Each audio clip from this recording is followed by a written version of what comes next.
vida. Jesus é o rei do seu coração.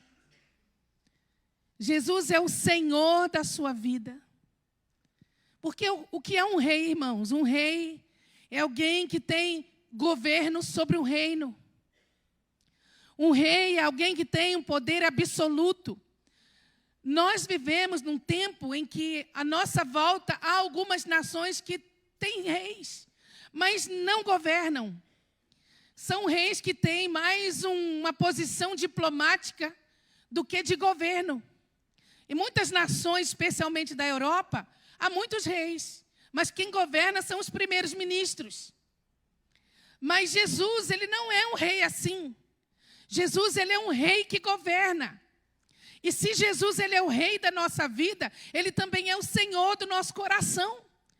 Porque ele tem a última palavra, ele tem ali, os preceitos de quem segue o seu reino.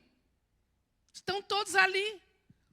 Então, Jesus, ele na verdade, ele é o Senhor tanto nos céus quanto na terra.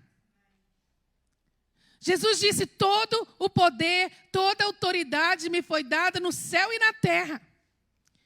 E ele nos ensinou a orarmos ao Pai dizendo que: Pai, venha o teu reino. Seja feita a tua vontade na terra, assim como ela é feita no céu. Só que o Pai pegou esse reino e deu para o Filho.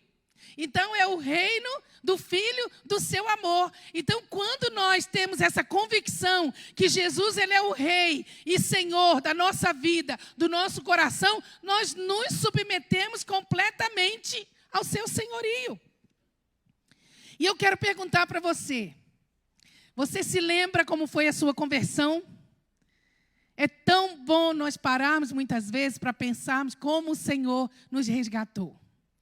Ontem estávamos aqui na reunião com os ministérios de adoração, com os intercessores, e eu ainda estava a falar sobre isso na minha oração.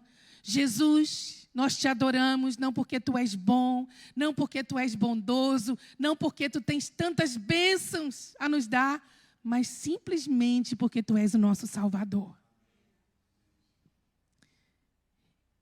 E é tão importante, assim como eu falo nos encontros de casais, quando o casamento começa a passar por crises, é tão importante o casal sentar-se para ver fotografias, para assistir os vídeos do casamento ou de momentos especiais, porque isso vai trazendo a memória, não é? Toda aquela emoção, todo aquele sentimento, tudo aquilo que Deus foi usando para unir aquela família. Assim também a nossa vida espiritual, irmãos. Nós precisamos trazer à memória aquilo que nos pode dar esperança. E muitas vezes o que nos pode dar esperança é nós nos lembrarmos de como Deus nos alcançou e nos salvou desse mundo. Agora, se você pudesse fazer uma ressonância magnética de como era o seu espírito, a sua alma, o seu coração, antes de Jesus entrar nele, como seria? Como seria se você fosse fazer uma ressonância magnética, tirar um raio-x do seu espírito e da sua alma antes de Jesus? Será que seria desse jeito aqui que eu vou mostrar? Cheio de demônios e de obras da carne no centro. Assusta-nos, não é? Mas, irmãos, se nós pudéssemos ter uma visão clara de como é um coração sem Cristo, é exatamente assim, se não pior. Tem muita gente que não tem Jesus e diz assim: mas eu sou bom, eu não sou imoral, eu não sou mentiroso, eu não sou corrupto, eu não sou rebelde, eu sou muito bom. Só dessa pessoa reconhecer que ela é muito boa, ela já está com o coração assim. Coração cheio de obras da carne. Agora, como é um coração com Cristo? É um coração limpinho, é um coração que tem Jesus no centro, não é? E que ama uma vida de santidade. E o que tem a ver com o versículo que eu li aqui de Números 33? Tem tudo a ver, por quê? Porque o povo que saiu do Egito, eles saíram do Egito para cumprir uma promessa que Deus havia dado a Abraão 430 anos atrás. O Senhor falou a Abraão: essa terra aqui de Canaã é tua, dos teus descendentes. Mas o teu povo, Abraão, será levado para o Egito. O teu povo vai ficar lá. E depois de 400 anos de sofrimento, eu vou tratar com os egípcios. Eu vou tirar o meu povo de lá. E eu vou trazer o meu povo de volta para Canaã. Para a terra da promessa. Para a terra que manda leite e mel. E Moisés tira o povo do Egito. E o povo passa 40 anos no deserto. E Moisés agora, ele vai morrer. Ele não vai entrar na terra prometida. Mas Josué vai assumir o seu posto. Josué vai receber o seu bastão. E é muito interessante, irmãos. Eu fico muito tocada por Deus quando eu medito em Números e em Deuteronômio. E eu vejo tudo que Moisés fez, mesmo sabendo que ele não entraria na terra prometida. O Senhor falou: Moisés, você não vai entrar porque você me desonrou diante do povo. Já chegando no finalzinho da jornada.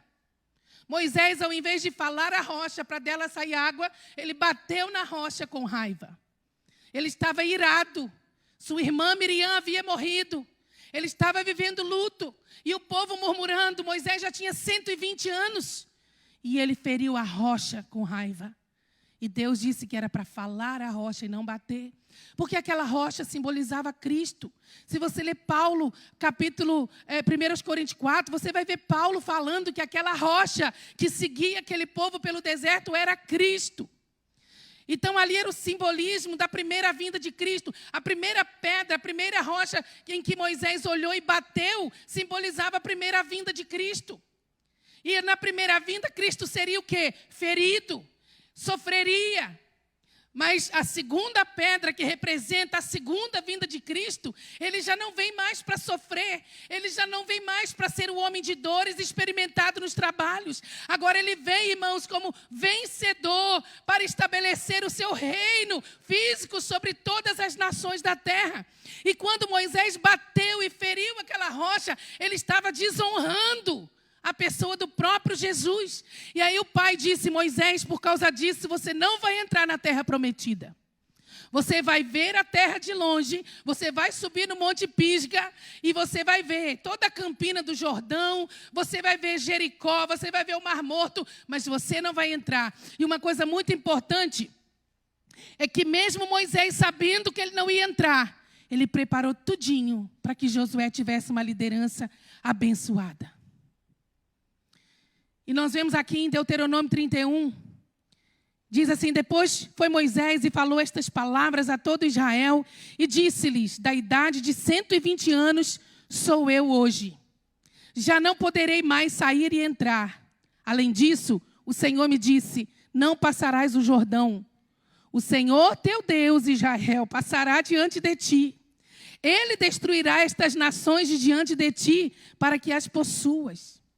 Josué passará diante de ti, como o Senhor tem falado. Irmãos, isso quebranta meu coração, porque Moisés, ele não agiu como um menino mimado, quando ele recebeu um não de Deus. E ele pediu muitas vezes: Senhor, por favor, deixa-me entrar. E Deus disse: não, Moisés, basta, para de me pedir isso, você não vai entrar. E Moisés não ficou como um menino mimado, empurrado, e parou agora de fazer aquilo que ele deveria fazer. Mas ele disse: eu tenho 120 anos, eu não vou entrar, mas eu vou organizar o povo para que o povo entre.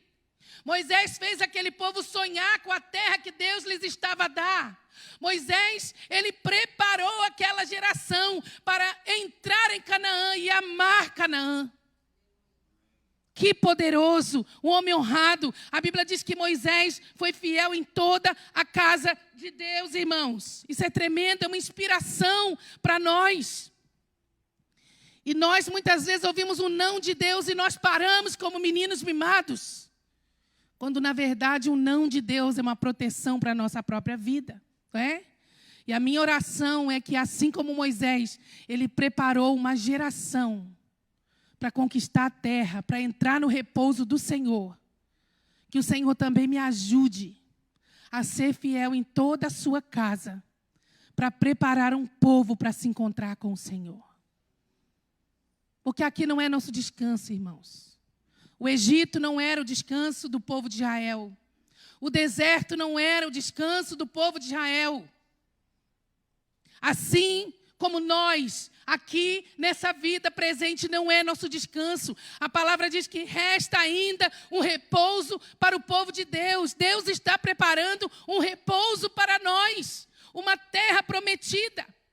E na simbologia, quando o povo sai do Egito para a terra prometida, humanamente falando, fisicamente falando, naturalmente falando, a terra prometida que Deus estava a dar a Israel como povo, era a terra de Canaã, é a terra de Israel hoje.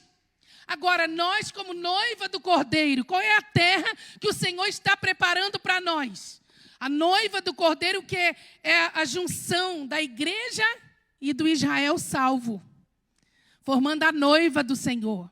O Senhor está preparando para nós a nova Jerusalém celestial. A nova Jerusalém celestial. E a diferença, irmãos, entre Israel, que entrou em Canaã, para nós, igreja, para nós, a noiva do Cordeiro, é que quando Israel entra, Moisés disse antes, quando vocês entrarem, vocês vão expulsando os inimigos. Não deixem que os inimigos fiquem na terra, porque a terra foi dada para Abraão e seus descendentes.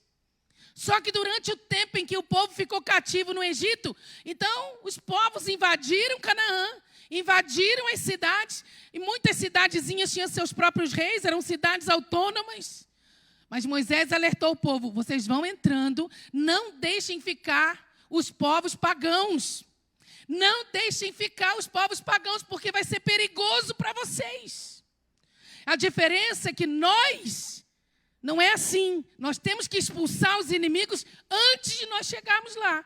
Porque se nós não expulsarmos os inimigos, nós não vamos entrar no repouso do Senhor. Nós não vamos entrar na nova Jerusalém celestial.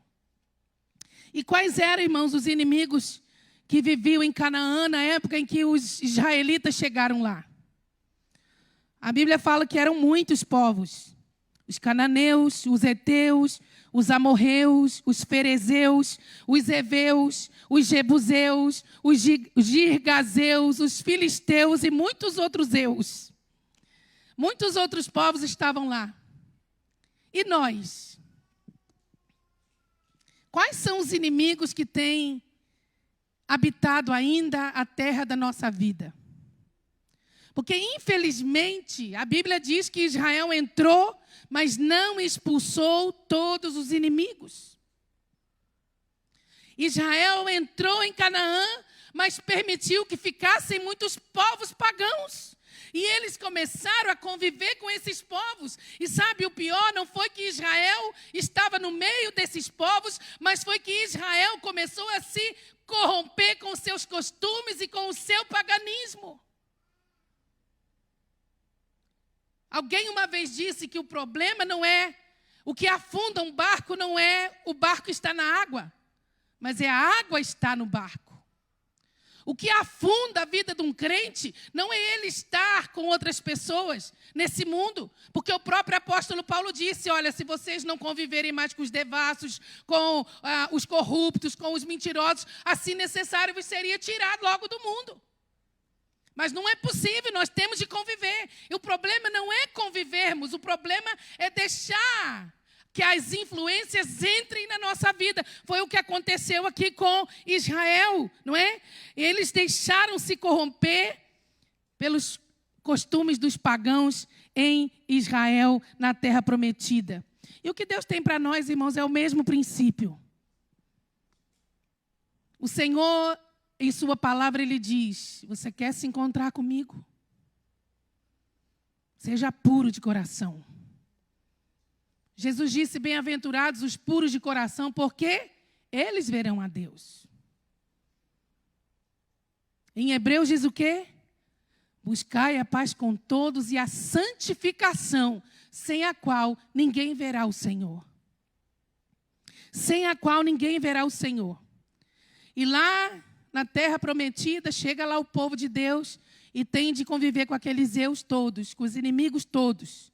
E nós, irmãos, em nossa vida, nessa radiografia aí que você tentou fazer, como era o seu espírito, antes de você entregar a sua vida para Jesus, quais inimigos eles viviam dentro de nós? Quais inimigos viviam em nossa vida? Talvez você diga assim, pastora, mas eu nunca fui mentiroso, eu nunca fui adúltero, eu nunca fui ladrão.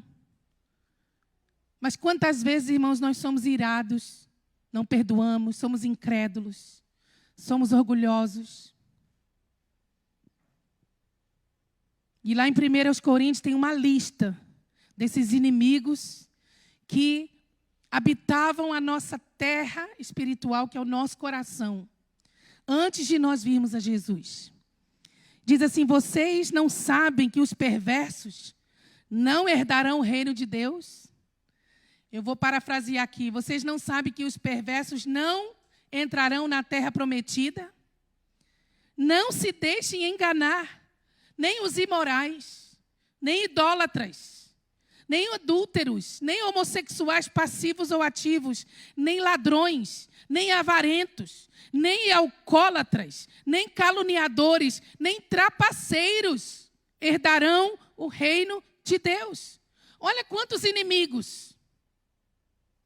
Será que você conseguiu associar algum desses inimigos vivendo em você antes de você entregar sua vida para Jesus? Agora olha a outra lista de Gálatas 5,19. Ora, as obras da carne são manifestas: imoralidade sexual, impureza e libertinagem, idolatria e feitiçaria, ódio, discórdia, ciúmes, ira, egoísmo, dissensões, facções e inveja, embriaguez, orgias e coisas semelhantes. E eu os advirto, como antes já os adverti, que os que praticam essas coisas não herdarão o reino de Deus. E a última lista está em Apocalipse 21, versos 7 e 8, que diz assim, o vencedor herdará tudo isto, e eu serei seu Deus, e ele será meu filho. Mas os covardes, os incrédulos, os depravados, os assassinos, os que cometem imoralidade sexual, os que praticam feitiçaria, os idólatras e todos os mentirosos, o lugar deles será no lago de fogo que arde com enxofre. Esta é a segunda morte. Sabe o que é pior, irmãos? É que muitos de nós nos convertemos a Jesus, mas nós fazemos como o povo de Israel. Nós não expulsamos todos os inimigos de dentro do nosso coração. Diga comigo, todos. Todos. Não é um e outro. Nós temos de expulsar da nossa vida todos os inimigos de Deus, porque senão vai acontecer a mesma coisa que aconteceu com Israel. Eles não puderam usufruir plenamente de tudo que Deus lhes havia prometido na terra que manava leite e mel. Eles tiveram de conviver com esses inimigos de Deus. E muitas vezes nós também estamos convivendo com esses inimigos e nós guardamos alguns inimigozinhos como se fossem uns animaizinhos de estimação. Ai, são tão bonitinhos. Uma mentirinha de vez em quando é tão bom. Uma fofoquinha de vez em quando é tão bom. Não é? Parece algo inofensivo, mas não é inofensivo. É letal, irmãos. É perigoso demais. E todos eles têm de ser expulsos de dentro de nós. Porque se nós não os expulsarmos, o que o Senhor falou através de Moisés aqui para o povo vai acontecer na nossa vida. Moisés falou que ia acontecer 3 coisas, 3 males terríveis. Ele diz assim que a primeira coisa que ia acontecer é que aquele povo ia se tornar farpas em seus olhos.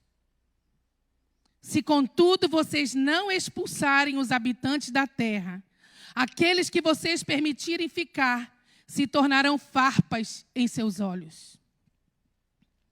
O que são farpas? Alguma farpa já entrou no seu dedo? Farpa também pode ser um espinho, mas é um pedacinho de madeira, uma lasquinha de madeira, que por acidente se introduz na pele ou até na carne. Agora imagina isso nos olhos, irmãos. Moisés estava dizendo, Israel, se você não expulsar todos os inimigos, esses povos se tornarão farpas em seus olhos. Ou seja, uma farpa pequenininha Se entrar nos nossos olhos, irmãos, a gente não tem paz e a gente pode até ficar cego. Olha, quando entra um pelinho daqui, dos cílios, nos nossos olhos, não é horrível? Quando se está com conjuntivite, por exemplo, que parece que está com areia nos olhos. Ou quando cai um cisquinho dentro do olho e a gente não sabe onde está e fica a tentar tirar e põe colírio e aquilo tira a nossa paz.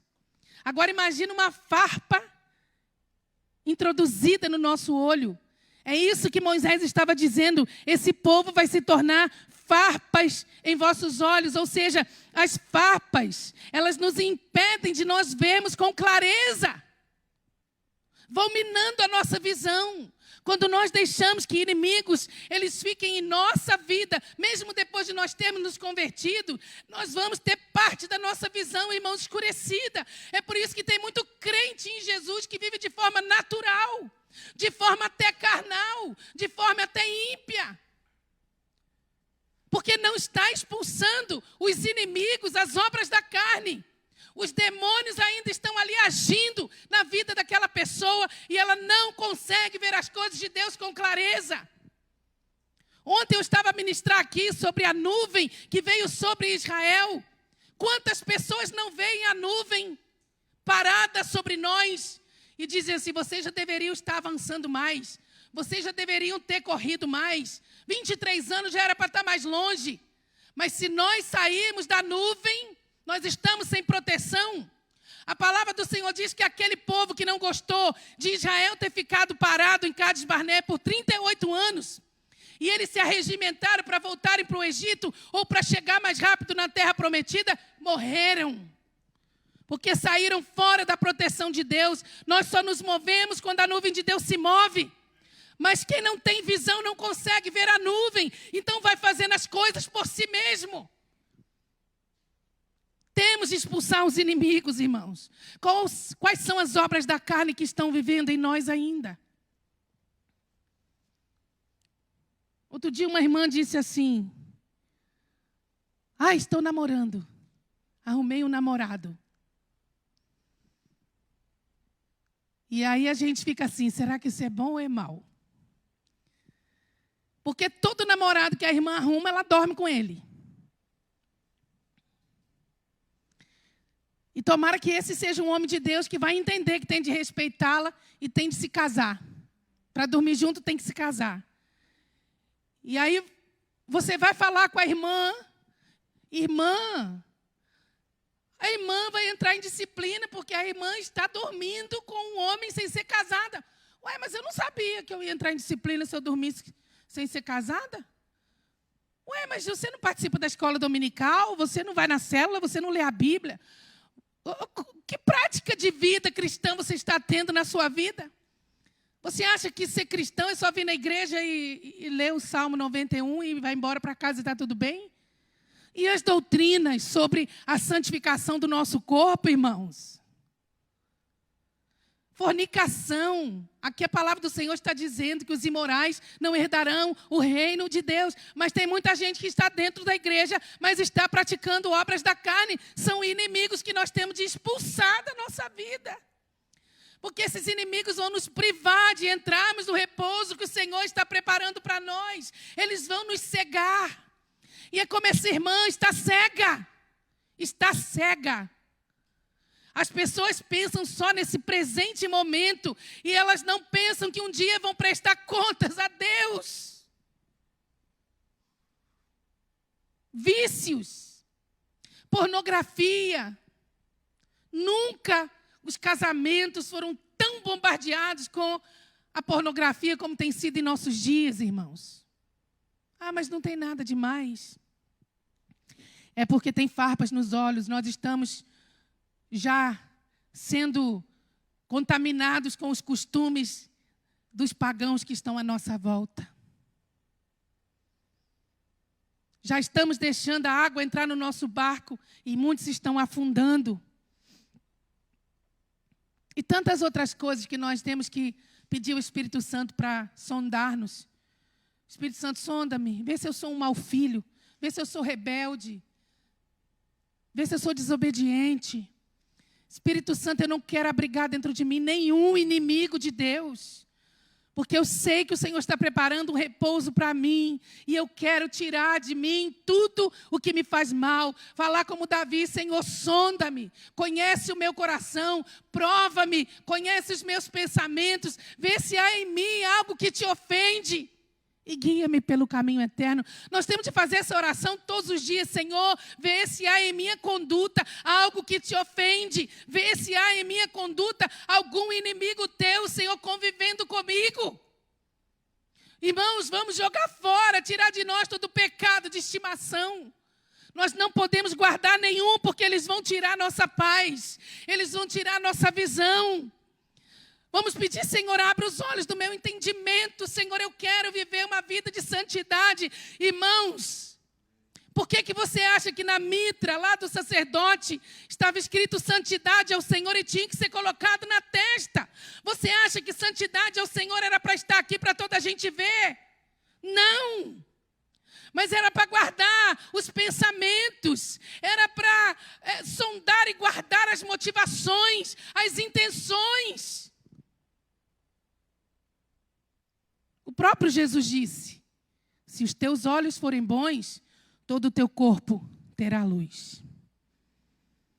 Mas aí o Moisés fala que se eles deixassem aqueles povos ali, naquilo que Deus lhes tinha dado, eles também se tornariam espinhos nas costas.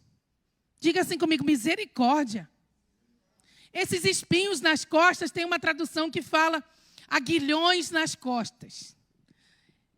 Quem sabe aqui o que é um aguilhão? Só uma pessoa sabe o que é aguilhão? Duas? Irmãos, quem morou na roça ou no campo muito tempo sabe, né? Aguilhão é um pedaço de madeira com uma lança na ponta. Então, é quando o boi, né, o touro, o cavalo acho que não. O cavalo é a espora, né?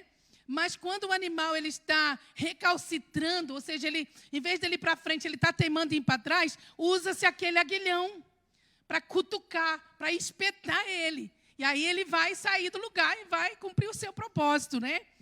Então aqui fala, numa outra tradução, que esses habitantes da terra, se não forem expulsos, eles se tornarão aguilhões nas nossas costas.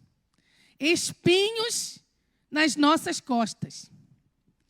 Eu não sei se você já teve espinhos nas costas.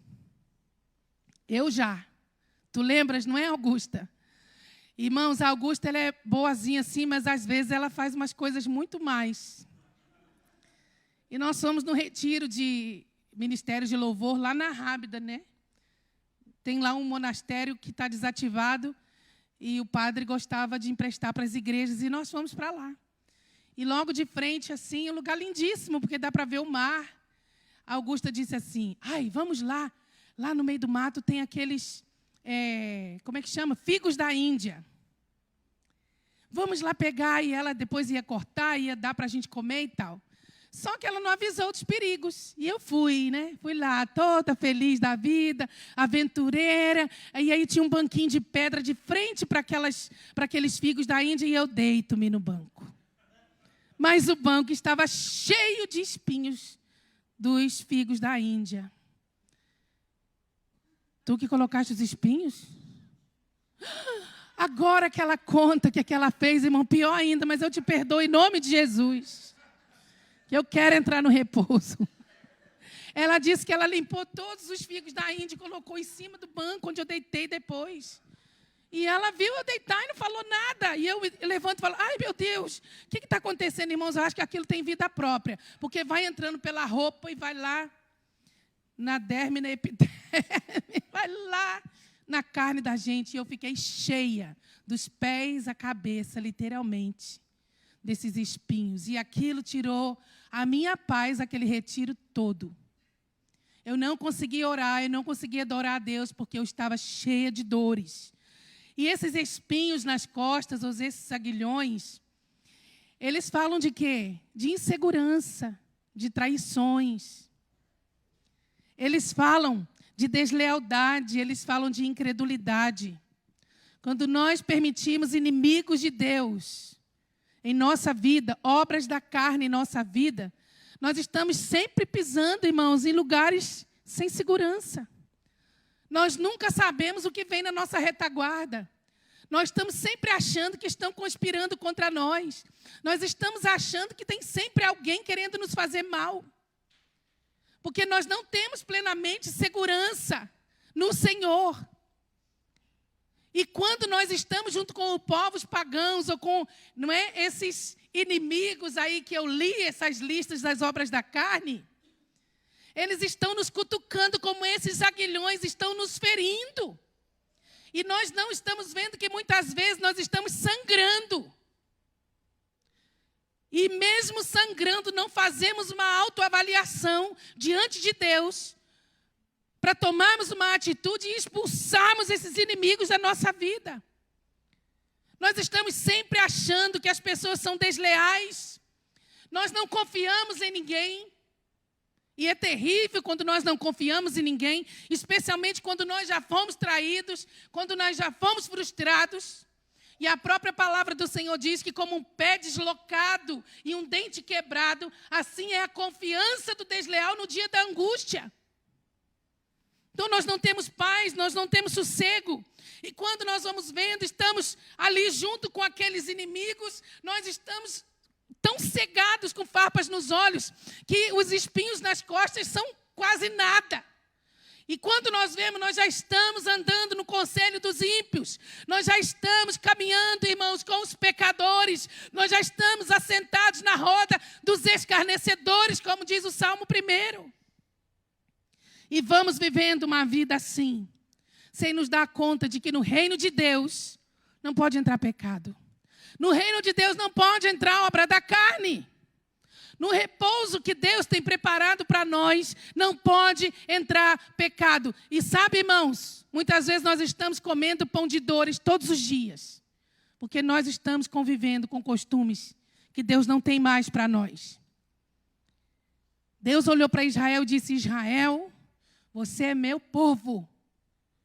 Israel, eu separei você para mim dentre todos os povos da terra. Eu santifiquei você. Você é meu, mas não é porque você é muito bom.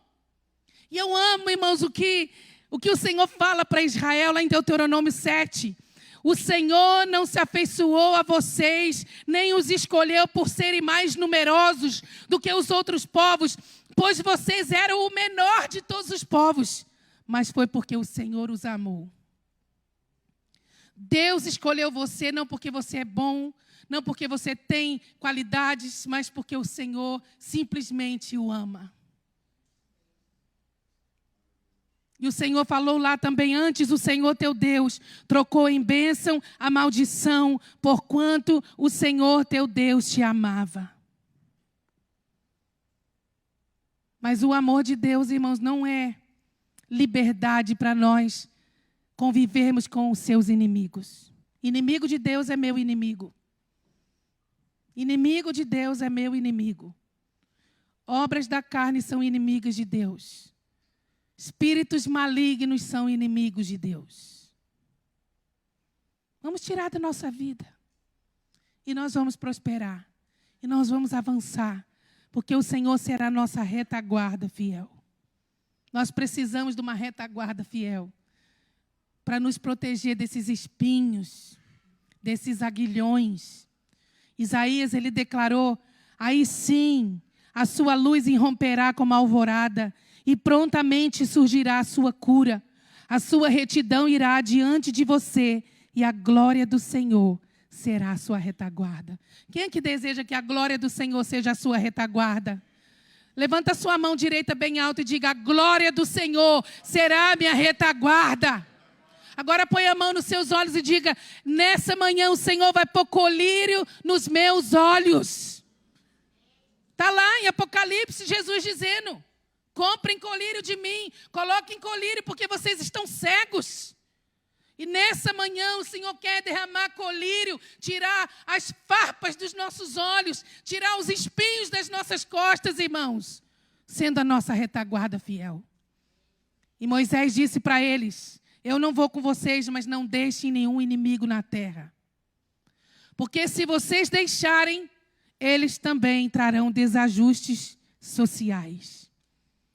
Se, contudo, vocês não expulsarem os habitantes da terra, aqueles que vocês permitirem ficar, eles lhes causarão problemas na terra em que vocês irão morar.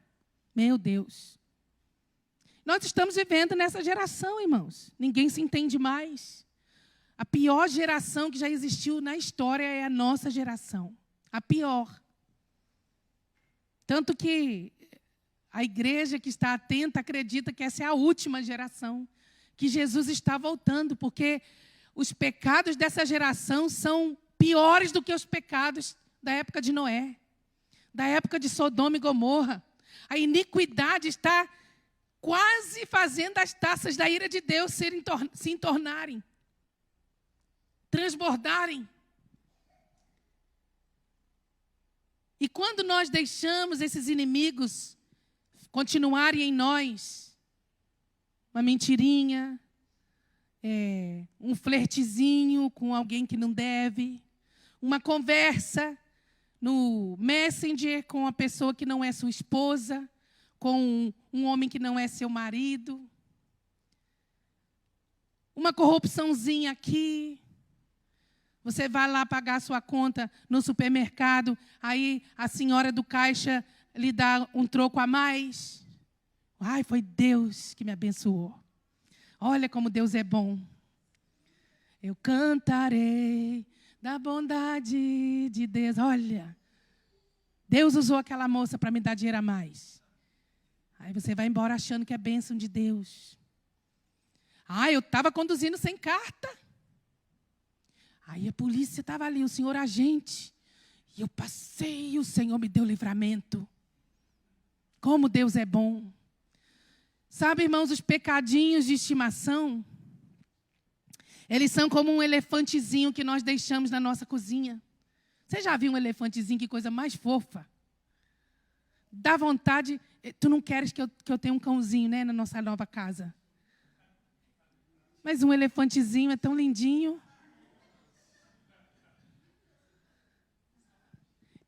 Não solta pelo, não tem pulgas e é amoroso. Assim ele vai pensar sobre o cão e vai deixar.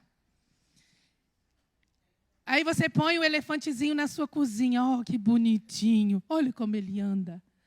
Oh, tão fofinho. Mas esse elefantezinho um dia vai crescer.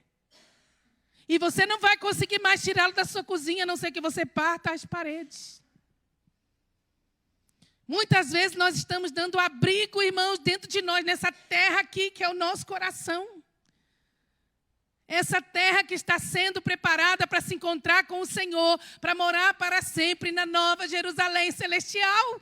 Estamos abrigando esses pequenos inimigos como se eles fossem esses animaizinhos de estimação. Mas eles vão crescendo dia a dia e vão nos cegando e vão sendo aguilhões em nossa vida e vão sendo desajustes sociais no nosso dia a dia.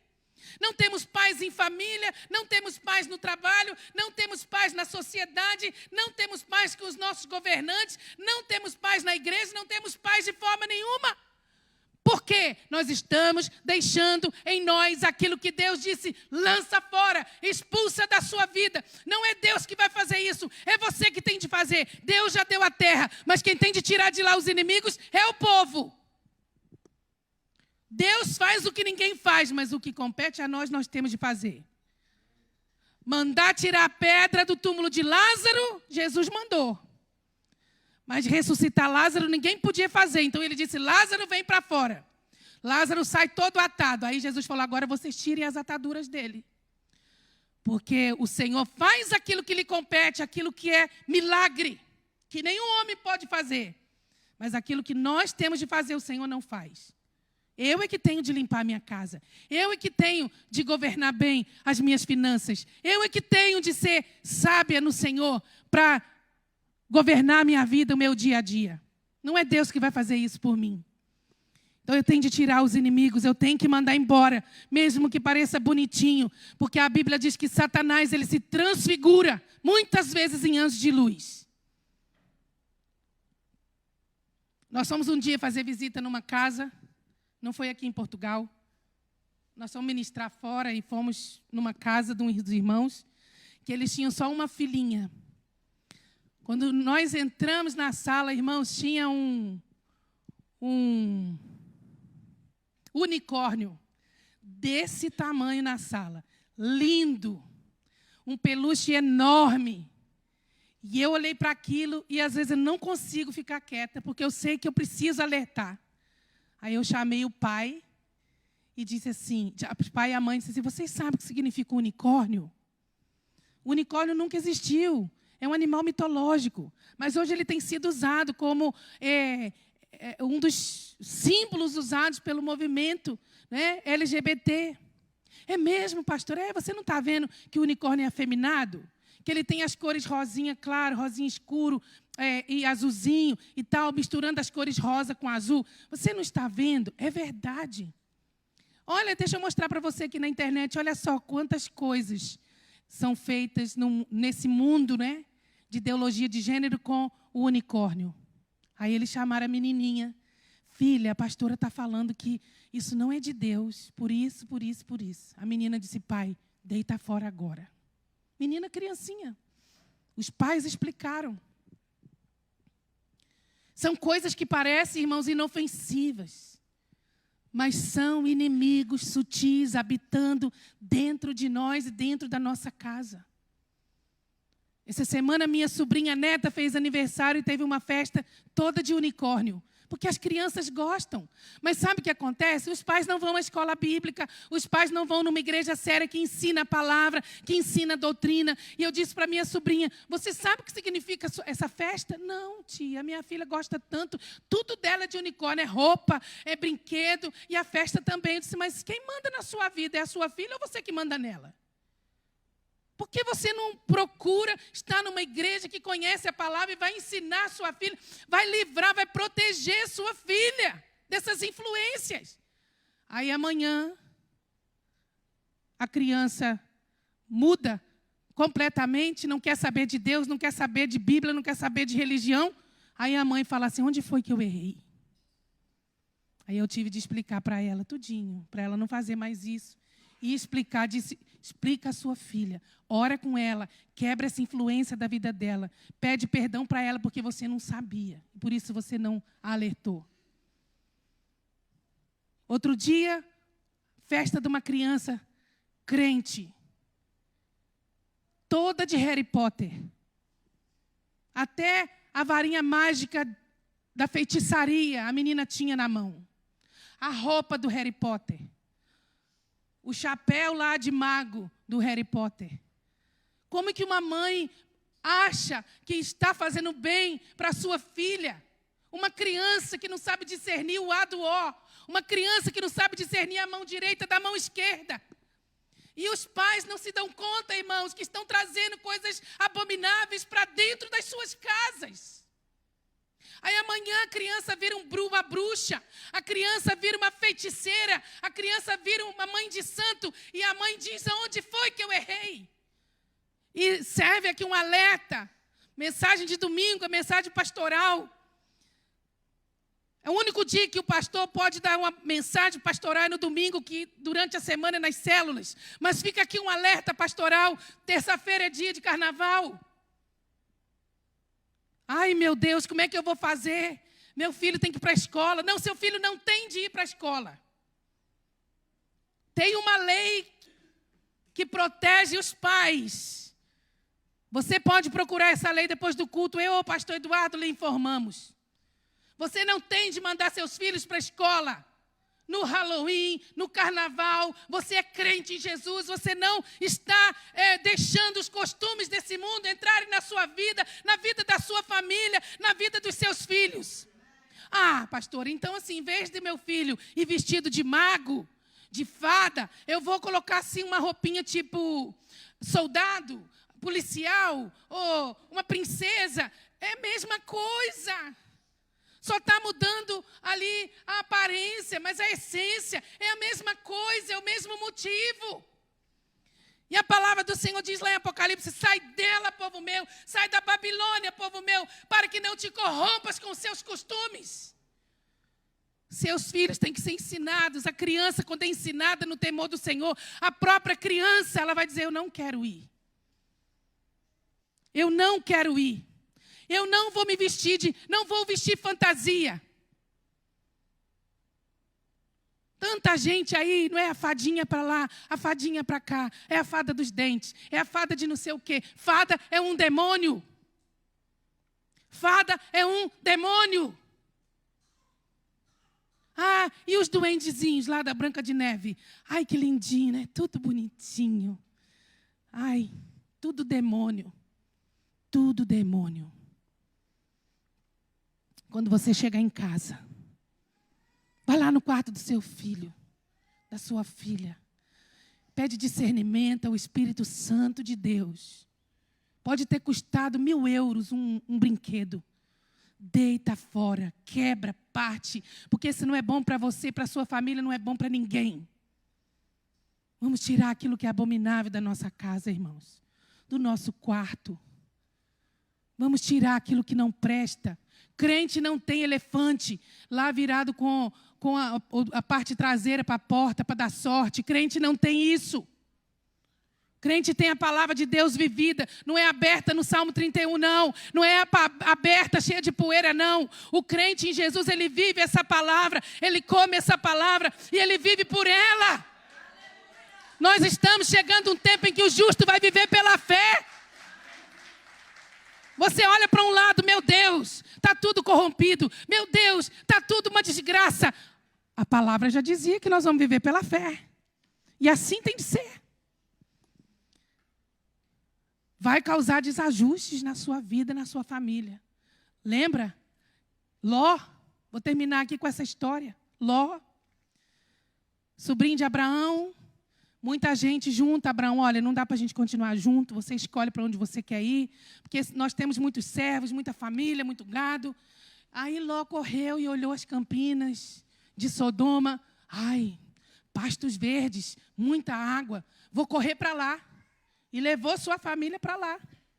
E Abraão ficou, não é, numa terra mais simples. Deus deu uma promessa. Mas Ló foi para lá. Ló perdeu a sua família. Ló perdeu tudo que ele tinha, sua própria dignidade. Porque lá em Sodoma e Gomorra, ele começou a conviver com os costumes daquele povo. Ele começou a receber as influências daquele povo. Ele deixou que aquelas influências entrassem na sua casa.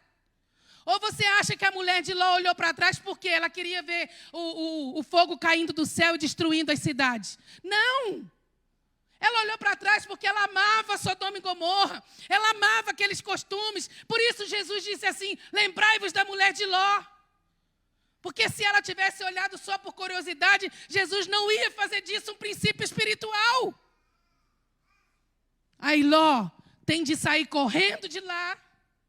Sua mulher vira uma estátua de sal. Ele fica com 2 filhas que praticam incesto com ele, para terem descendência dele. As 2 filhas embebedam o pai numa caverna. Ficam grávidas do pai e elas geram os 2 povos inimigos de Israel, os amonitas e os moabitas. Por quê? Porque foi conviver no meio de inimigos e achou que tudo era normal. Vai fazendo festinha de Harry Potter na sua casa. Vai fazendo festinha de unicórnio. Vai fazendo. Vai trazendo as trevas para sua casa achando que é tudo inocente. Ai, Senhor, nos ajuda. Nos ajuda, Senhor. Eu gosto muito de ouvir as irmãs dizendo assim, eu não estou criando meus filhos para o mundo.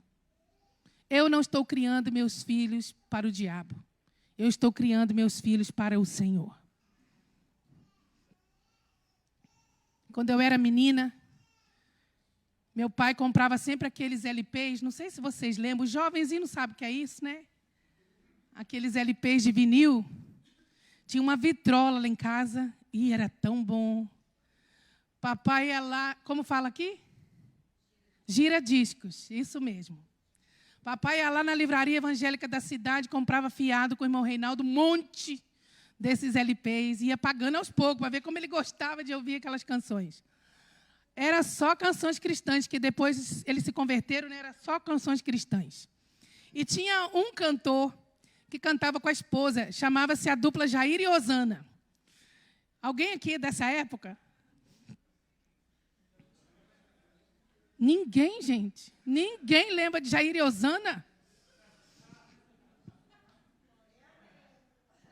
Se dá, levanta a mão, se dá, para não deixar eu aqui com vergonha. E ele cantava uma música, um hino que dizia assim, vou ler a letra para você. O pecado não dói, não dói. Ah, tem aí, né? O pecado não dói, não dói. É preciso cuidado com esse tal de pecado. O pecado não dói. Se o pecado doesse, muitos não pecariam. Temeriam a Deus, assim seria melhor. Mas ele vem de mansinho, sempre dando um jeitinho, deixa a gente no pó. O pecado é uma lepra que ao mundo contaminou. Todo cuidado é pouco, não seja um infrator. Mas ele vem de mansinho, sempre dando um jeitinho e deixa a gente no pó. É mais ou menos assim, ó. O pecado não dói, não dói. O pecado não dói, não dói. É preciso cuidado com esse tal de pecado. O pecado não dói. Tem um vídeo aí, né? Coloca aí que o povo vai cantar.